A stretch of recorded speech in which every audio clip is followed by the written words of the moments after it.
Striking a balance between simplicity and good image quality is never easy. I started this channel filming videos with my iPhone, then eventually upgraded to the Sony ZV-1. And after using it for a while as my main YouTube camera, here's what I think about it.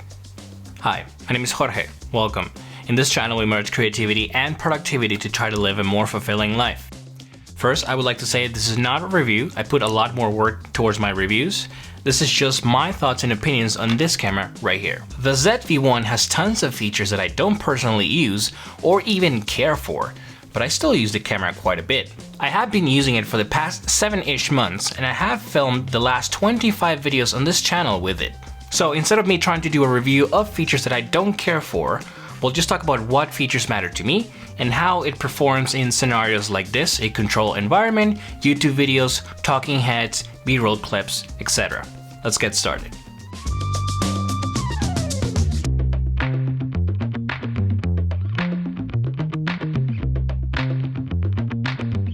The ZV-1 was advertised as a vlogging camera, and pretty much every video out there treats it like that. However, like others have pointed out already, this is not the best vlogging camera. It has a 26-ish millimeter equivalent wide-angle lens, but when you enable the active image stabilization, it crops even more into the frame, which means framing yourself while you handhold the camera is very inconvenient.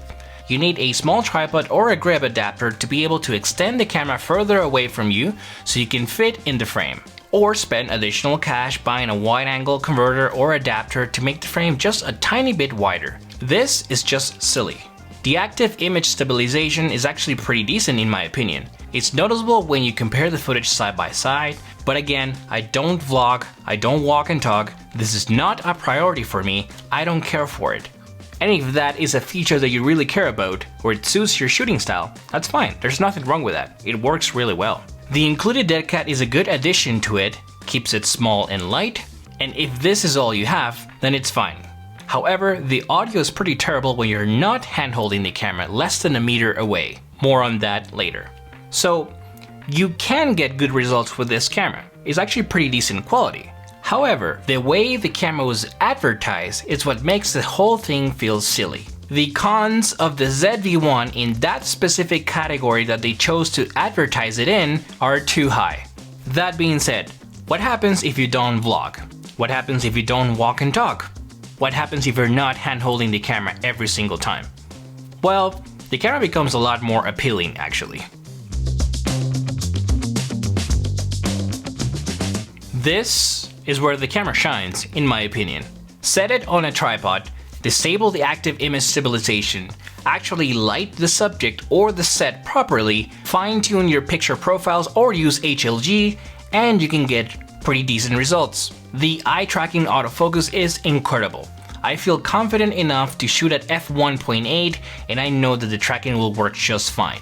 There is no softness issue and there's no constant hunting between focal planes, it just works. The tally light and the flip LCD screen are great. That way I'm certain that the camera is rolling and I can see what the frame looks like, and I can also see if the eye tracking is working in real time as well. Even in a control environment like this, the microphone is just mediocre at best.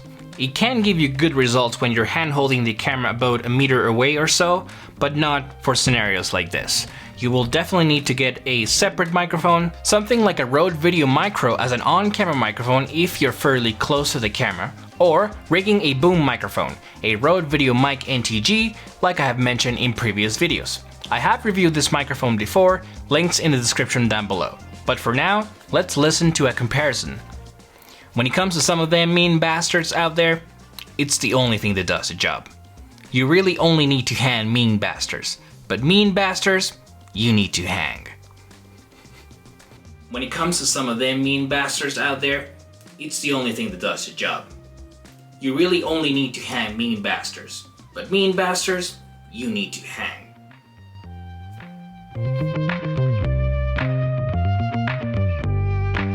Even in a situation like this, there's also cons or downsides to the camera as well. The battery will not last more than 45 to 50 minutes, and if you're filming and charging the battery at the same time via the USB cable, then the camera will overheat in less than an hour. It never takes me more than an hour to film videos like this, but keep that in mind, this is not something you can just plug to the wall and use as an event camera for hours and hours. It's not gonna work that way. So it's really easy just to sit here and judge a camera and say this is good, this is bad, you should buy it, you should not buy it. Really simple, but you have to be more thoughtful than that. You have to consider, what are you doing with the camera? What are the benefits of using this camera for your shooting style? Why this camera?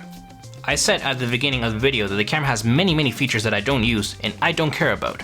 So using those features to justify a price makes no sense. Check Amazon and check other sources of used equipment, and if you find it for a really low price or a really good discount or a deal, then perhaps, yeah, it's actually a good camera.